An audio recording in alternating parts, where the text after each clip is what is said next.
সরকার 6 X6 হয়ে গেছে এখন কলেজের মধ্যে তো তারপরে এখানে আসার পর ডিপার্টমেন্টের মধ্যে যখন ঢুকি তখন দেখি যে অন্যান্য ডিপার্টমেন্টের থেকে আমাদের তো আজকে একটা মানে বিদায় অনুষ্ঠান, এটা একটা মানে অনুষ্ঠান, মানে আমাদের মন থেকে, আমাদের টিচারদের মন থেকে তোমাদের কখনোই কি করা হবে না, বিদায় দেওয়া হবে না। সবসময় আমার দেখবে, আমাদের সবসময় তোমরা এখন আমাদের স্টুডেন্ট, এরপরে আমাদের ডিপার্টমেন্টে তোমরা অ্যালুমিনা হয়ে যাবে। তবে তাদেরকে আমাদের যারা পুরনো স্টুডেন্ট তাদের উদাহরণ দিতে, ও এরকম ছিল, ও দেখো এরকম করে। যেমন স্যার, আমার মনে হয় স্যার সবসময় একটা মেয়ের কথা বলতো, সেটাকে বিয়ে হয়ে গিয়েও মানে তাও টপার হয়েছিল ইউনিভার্সিটি। মানে এই যে আমাদের যে ডিপার্টমেন্টে ওরা তো আমাদের মানে ওদের হয়তো চলে গেছে, কিন্তু আমরা এখনো তাদের এই ডিপার্টমেন্ট তো অনেক দিন ধরে দেখছি ডিপার্টমেন্ট আছি।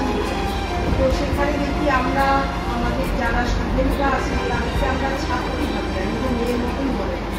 আর এমন একটা সম্পর্কে আমরা জড়িয়ে পড়ি যেন ওরা না এলে আমাদের মনে হয় যে স্টুডেন্টের মনে হয় এটা করা হলো না, ওটা